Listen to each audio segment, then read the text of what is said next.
लोग के द्वारा शासित होने के लिए तैयार हो। ये बहुत सिंपल सी बात है और ये अलग डेमोक्रेटिक पूरे कंट्री होने के बाद भी पूरे वर्ल्ड में इतने लोग हैं। लेकिन मैं खुद पॉलिटिशियन हूँ, लेकिन ऐसा शायद ही ऐसा अवसर होता है कि लोग अपने बच्चों को लोग पॉलिटिक्स में नहीं भेजना चाहते हैं। उसका वजह यह है कि लोग या तो सेफ नहीं समझते हैं किसी और कारण से। लेकिन मेरा ये मानना है कि लीडरशिप केवल MP MLAs के लिए नहीं है, यह केवल हुकूमत करने के लिए लीडरशिप नहीं है। लीडरशिप का मतलब होता है कि आप सही का चीज के लिए लड़ना, संघर्ष करना, ये एक लीडरशिप होती है। और मैं थोड़ा, इन्होंने कहा बहुत सारे अनुभव के बारे में इन्होंने कहा, तो मैं थोड़ा बतला दूं। मैं भी कोई सीजन्ड पॉलिटिशियन नहीं हूँ। मैंने 3 नौकरियां छोड़ के, मैं प्रोबेशनरी ऑफिसर था, मैं डबल AO था, डिप्टी कलेक्टर था, बहुत सारी चीज़ों को मैं छोड़ता हुआ मैं राजनीति में आया। और मैं अपने आप को बहुत सौभाग्यशाली समझता हूँ कि मैं MLA रहा, MP हूँ, अभी स्टेट के प्रेसिडेंट रहा, तो एक मुझे बहुत अवसर मिला। लेकिन सबसे पहली बात कि ये जितने युवा यहाँ पर हैं, और कृष्णा जी ने कहा युवा सदन, तो मैंने सोचा कुछ देश युवा की तरह मैं कर लूँ, पूरा प्रयास किया हूँ। बहरहाल इससे नहीं होता, एक कॉन्फिडेंस जो बहुत महत्वपूर्ण है। और एक बच्चन की कविता मैंने बहुत पहले नेताहट स्कूल में मैंने पढ़ी थी कि युग का युवा झांक मत बगले ना अपनी आंख कर नीचे, अगर कुछ देखना है देख अपना वेद ऋषभ कंधे। कहने का मतलब कि आप युवा हैं और युवा साथी, अगर आप में वो क्वालिटी है, आप में एक कॉन्फिडेंस है, तो आप बहुत कुछ अचीव कर सकते हैं। और आज भी, क्योंकि भारत में कोई भी नीति की हम बात करें, भारत में हम लोग बहुत सौभाग्यशाली हैं कि विश्व का अगर हम सबसे बड़ा अगर ये प्रजातांत्रिक देश की बात करें भारत, और यहाँ पे सारे लोग, किसी भी दल के लोग हो, आप नेहरू जी से लेके अभी की बात करें कहीं, तो आप पाएंगे कि उनकी नीतियां, उनके द्वारा जो नीतियां बनाई गई हैं, आज भारत जहाँ पे खड़ा है, विश्व में जहाँ पे खड़ा है, उनका बहुत बड़ा योगदान है। मैं तो उनको नमन करता हूँ। कुछ लोग जो आज हैं उनको भी मैं आपके माध्यम से उनको मैं बहुत आभार प्रकट करता हूँ। एक बात, जैसे बातें आप जब आए तो 0 आवर की बातें आई। जीरो एक सर्कल होता है, उसका ना आदि है ना अंत है। इस पे कोई भी सब्जेक्ट आप सब्जेक्ट 0 आवर में आप पूछ सकते हैं। और इस पे 0 आवर में चाहे विधानसभा हो चाहे लोकसभा हो, आप जिन ज्वलंत मुद्दों को, जन मुद्दों को लेके आप उसमें यहाँ विधानसभा में अगर झारखंड की बात करें तो यहाँ 50 वर्ड में आपको उनके बारे में सरकार को संज्ञान में लाना होता है। पार्लियामेंट में 200 वर्ड का होता है। और हम लोगों ने इस बार, मैं फर्स्ट टाइमर रहा और 0 आवर में मैं काफ़ी लकी रहा कि काफ़ी अच्छे मुद्दों को मैं उठा पाया। तो 0 आवर में आप कोई भी सब्जेक्ट हो तो आप पे, और उस पर एक बैलेटिंग होता है, क्योंकि मान लीजिए 543 लोग हैं तो ट्रेजरी बैंक जो सरकार है वो तो अलग हो गया, लेकिन 0 आवर में जो सरकार के अंग नहीं, जो मिनिस्टर्स नहीं है, वो जाते हैं और स्वयं जाना पड़ता है। अगर 11 बजे से 10 बजे से पहले उन्हें जाके डालना पड़ता सब्जेक्ट को, या आजकल ऑनलाइन हो गया, पार्लियामेंट में ऑनलाइन हो गया। फिर बैलेटिंग होती है, कहने मतलब सिलेक्शन होता है वो एक लॉटरी के माध्यम से, और आप अगर किस्मत वाले हो तो बातें आ जाती है। फिर उस पर एक तो 0 आवर हो गया, फिर उसमें 2 चीजें होती है, स्टार्ट क्वेश्चन, अनस्टार्ट क्वेश्चन, तारांकित प्रश्न, अतारांकित प्रश्न। तारांकित प्रश्न में सरकार को जवाब देना होता है, पार्लियामेंट में जवाब देना होता है। अतारांकित में आपको रिटन आंसर होता है। फिर एक होता है जो सबसे महत्वपूर्ण होता है, वो है एडजर्न मोशन, कार्य स्थगन प्रस्ताव। जैसे आप बहुत सारे ऐसे पेपर लीक का मसला है, मैंने भी डाला था उसमें सरकार को कि आप सारे कार्य, जितने भी कार्य हैं, उसको स्थगित करो और इस पे आप सुनवाई करो। हालांकि सरकार उसको नहीं मानती है, क्योंकि सरकार के लिए शर्म की बात होती है कि आप ऐसे जो घटनाएं होती है, तो कार्य स्थगन सबसे महत्वपूर्ण है। साथ ही साथ कॉल अटेंशन मोशन, ध्यान आकर्षण प्रस्ताव, आप उसके माध्यम से भी आप सरकार का ध्यान आकृष्ट कर सकते हैं। फिर एक पर्सनल बिल भी होता है, जैसे बिल के बारे में बातें हैं तो आप भी बिल वहां पर डाल सकते हैं। फिर बिल के बारे में चर्चाएं होती, एक्सपर्ट्स लोग होते हैं कि ये इस पे जितनी चीजें बिल लाई जा सकती, जो प्राइवेट मेंबर बिल जिसको हम लोग कहते हैं, तो ऐसे बहुत सारे ऐसे प्रावधान होते हैं। फिर एक कमिटी होती है सरकार की कमेटी होती है, कमेटी कल ही रात में कमेटी हमारी आई है, स्टैंडिंग कमेटी, उसमें सारे मेंबर्स को ले जाते हैं। मैं स्टील माइंस एंड कोल में मुझे कल मिला है, बहुत बड़ी जिम्मेवारी मिली है, तो उसमें सरकार की नीतियों के बारे में चर्चाएं होती है, जो बिल लाया जाता है उसके बारे में चर्चाएं होती है। तो एक के पूरे डेमोक्रेटिक सेटअप में आपको एक एमपी या एमएलए का काफी रोल होता है। और हाँ, ये मैं जरूर कर सकता हूँ, जैसे आप लोगों ने, सारे लोगों ने इसमें मेहनत की है, पढ़ा है, अभी ये फैक्ट भी मैंने महसूस किया कि कुछ लोग जीतने के बाद शायद अपने दायित्वों को भूल जाते हैं कि मुझे क्या करना है, या उन बातों को पढ़ के जाना थे, शायद वो उसकी थोड़ी कमी आई है, जो मैंने फील किया।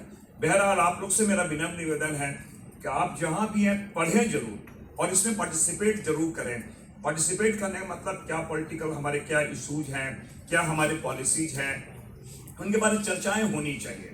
और बिहार वैसे भी काफी, जिसे हम कहें बिहार सबसे ज्यादा अगर जागरूक हम कहें तो बिहार है, इसमें पॉलिटिकली वो काफी अवेयर है। तो एक अच्छा लगा कि आप लोगों में इस प्रकार, और मैं कृष्णा जी को विशेष बधाई देता हूं। मैंने कहा जब बच्चों की आपकी बातें मैं सुन रहा था तो बड़ा, मैंने कहा कि बड़ा इनोवेटिव आइडिया आ रहा है और मैं आपसे सीख के जा रहा हूं। और आपने स्वयं मेरे अगर प्रश्न आएंगे तो आपने देखो कि आपसे जो मैंने सीखा वो शायद पार्लियामेंट में ये बातें आएंगी। दूसरी बातें मैं थोड़ा हट के भी एक बात मैं कहना चाहता हूँ, क्योंकि आप बेटी की तरह सारे लोग हैं। एक जो महत्वपूर्ण चीज है लाइफ में, आपके अनुसार चीजें नहीं चलती हैं। मैंने भी कहा, मैंने जिंदगी में नहीं सोचा था कि मैं पॉलिटिक्स में आऊँ। कुछ चीजें ऐसे शेप लेते चली गई, मुझे लगा सेटिस्फाइड नहीं हुआ, ये नौकरी छोड़ा। बैंक में लगा तो सबसे ज्यादा मेमो मुझसे इशू हुआ, बड़ा मोनोटोनस काम लगा, यार क्या बैंक करना। कुछ स्कूलिंग मेरे नेतरहाट यहाँ के काफी फेमस स्कूल में, वहाँ से स्कूलिंग हुआ। दिल्ली यूनिवर्सिटी से मैंने MA किया, मुझे लगा ये जॉब ठीक नहीं है मेरे लाइफ में, मतलब बहुत सारी चीजें हैं। लेकिन एक चीज मैं कभी नहीं खोया, यानी स्केल को लोहरदगा क्या समझते हैं, बहुत विपरीत परिस्थिति में मैं आज भी, मैं लगभग 1.5 लाख से मैं जीता हूँ। मैंने इसलिए इस बात को कह रहा हूँ, आप लोग सारे लोग हैं, जो सारे लोग हैं, लाइफ में 3 बहुत महत्वपूर्ण चीज होती है। 3D आप अगर याद कर लें, डिसिप्लिन, डिटर्मिनेशन और डेडिकेशन, ये हर जगह आपको काम आएगा। इस कोई, और लाइफ में कोई शॉर्टकट नहीं होता है। हर आदमी सोचता है बस, कोई लाइफ में शॉर्टकट नहीं होता है। दूसरी बात, उसके साथ साथ हम लोग सोचते हैं कि आप जो चाहते हैं जरूरी नहीं कि वो चीजें आपको मिल ही जाए, तो बहुत क्यों लगता है कि अब हम क्या करें। तो नो का मतलब, ये आप, मैंने कहा कि नो का मतलब एंड नहीं होता है, next opportunity is always there, हमेशा आपके लिए एक नए रास्ते होते हैं। तो ये आप में तो होना चाहिए। और कुछ लोगों ने, मैंने कहा कुछ आप जब भी, और बुक तो जरूर पढ़ें, आप बुक पढ़ें। जितने हमारे पुराने लीडर्स इन द सेंस की पॉलिटिकल लीडर नहीं, उनकी किताबों को आप जरूर पढ़ें। हम लोग तो गूगल में देखते हैं, शॉर्ट में देखते हैं, जरूरी नहीं गूगल में सारी चीजें हो। बुक को आप दोस्त बनाएं, पढ़ें, जितना आप पढ़ेंगे उतना आपको मिलेगा। मैंने कहा कि हर चीज आपको सीखने को मिलती है, और मैंने इसलिए कहा कि विपरीत परिस्थिति में आप फेस करना सीखें, क्योंकि नेहरू जी की एक उक्ति मुझे बहुत अच्छी लगती है, आज भी मुझे इंस्पायर करता है कि the best way to solve the problem is to face it। आप फेस करो, उसे फेस करोगे, आप करेंगे। और चीजें, मेरी शुभकामनाएं है, और मैं तो चाहूंगा कि इसमें आप लोग पॉलिटिकल, क्योंकि 81 सीट से सारे लोग आए हैं, और जिस तरह से कंडक्ट आप लोग कर रहे थे, एक सिस्टम होता है कि सारी चीजें नोट डाउन होती है, आपने क्या कहा वो सारी चीजें, उसके बाद वो पेपर भी जाता है कि उसमें कोई रेक्टिफिकेशन है। बहुत कोई बोलते हैं कि इसे आप हटा दो, इसे प्रोसीडिंग से हटा दो, कुछ चीजें असंवैधानिक ना आ जाए, कुछ असंसदीय भाषा आ जाए, ऐसी चीजें चलती है। तो वो सारी चीजें आप जरूर से दें, पढ़ें, और आप लोग आए, और आने वाले समय में मुझे तो पूरा विश्वास है कि इसमें MP MLA के रूप में आप नजर आएंगे। और एक बात जरूर है कि जो भी राज्य को या देश को आगे बढ़ाने में निश्चित रूप से एक बहुत बड़ा आपका रोल रहता है जो पॉलिटिशियन होते हैं, क्योंकि उनके नीतियां बहुत मायने रखता है। और जरूरी नहीं कि आप पक्ष में हो तभी आप कर सकते हो, क्योंकि झारखंड का मैं उदाहरण बताऊं, जब भी मैं यहाँ विधायक बना, मैं विपक्ष में रहा, और आज कस्तूरबा गर्ल्स स्कूल का जो वो कस्तूरबा गर्ल्स जो आपका रेजिडेंशियल स्कूल जो है उसमें पहले 6 से 8 था। इसी आपको मैं बताऊं, मैंने एक प्रश्न किया था कि वहाँ ड्रॉप आउट बच्चियों को वहाँ एडमिशन होता था 6 से 8 के लिए, वो 10th तक नहीं था। मैंने प्रश्न किया कि 10th तक क्यों नहीं है। सरकार का जवाब आया कि क्योंकि ये सेंटर का इसमें पैसा लगता है, सेंटर जो भी है उसकी स्कीम है और इस स्टेट इसमें कुछ कर नहीं सकता। हमारा कंट्रीब्यूशन 25% केवल है, 25%। मैंने मैंने कहा कि सरकार क्या आपके पास कोई डेटा है कि जो छिदित बच्चियां हैं, जो ड्रॉप आउट बच्चियां जिन भी कारणों से उनका एडमिशन नहीं हुआ है, ऐसी कौन सी परिस्थिति 2 सालों में आ गया कि वो आगे जाके कहीं पढ़ सके। तो सरकार उनके जो पैसे हैं या उनको पढ़ाने का 2 साल का है, इंफ्रास्ट्रक्चर बना हुआ है, आपके टीचर्स हैं, 2 साल के पैसे ही तो हमें देने हैं। आप एमपी के MLAs के पैसे बढ़ा देते हो, वहां बढ़ाते हो, सरकार इस पे क्यों नहीं है, बहुत संज्ञान इसमें सरकार क्यों नहीं ले रही है। नामधारी जी उन्होंने सपोर्ट किया, राधा किशोर जी ने, आपके सारे लोगों ने सपोर्ट किया और आज स्कूल 10th तक स्कूल है। तो ये चीजें रियलाइज करनी पड़ती है और इसलिए मैंने कहा बड़ा कैनवास है, राजनीतिक बड़ा कैनवास है। इसके माध्यम से आप नीतियों का निर्धारण करा सकते हैं, नई चीजें ला सकते हैं। और बेटा सबसे बड़ी बात है जो आप लोगों से मैंने अभी सीखा, आप लोग में वो चीज है, उत्सुकता भी है, सृजनशीलता भी है और कार्य करने की क्षमता भी है। इसके साथ आप आगे बढ़ो। और अंत में मैं तो आप लोग का मेरा एक बहुत पहला अनुभव रहा, इन्होंने कहा था और मुझे अच्छा लगा आपके बीच आने का। नेक्स्ट टाइम मैं उम्मीद करता हूँ कि मुझे जरूर बुलाएंगे और आपके सारे जितने भी जो तरीका है मैं देखूंगा, सीखूंगा और मैं प्रयास करूंगा उनको अपने कैसे हम राज्य के लोग को बेहतर कर सकें, हम लेके चलेंगे। और अंत में जो सबसे मैंने कहा आत्मविश्वास की बात, एक लाइन जो बहुत महत्वपूर्ण है कि मंजिलें उन्हीं को मिलती है, मंजिलें उन्हीं को मिलती है जिनके सपने में जान होती है, पंखों से कुछ नहीं होता, हौसले से। बहुत बहुत क्या बात है, कांग्रेस में अच्छा आदमी है। बहुत बहुत धन्यवाद सर आपके कीमती वक्तव्यों के लिए।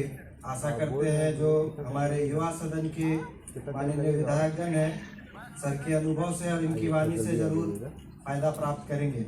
और इसी के साथ हमारे संस्था के अंदर में कोई है डायरेक्टर श्री कृष्णानु आनंद जी से अनुरोध है कि सर को मोमेंटो देकर सम्मानित करेंगे। दिनांक यहाँ बैठा हूँ अंदर में क्यों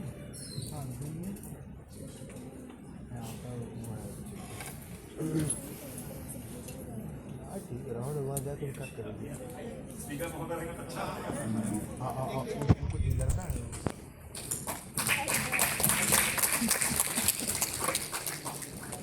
फोटो अच्छा नहीं आता है।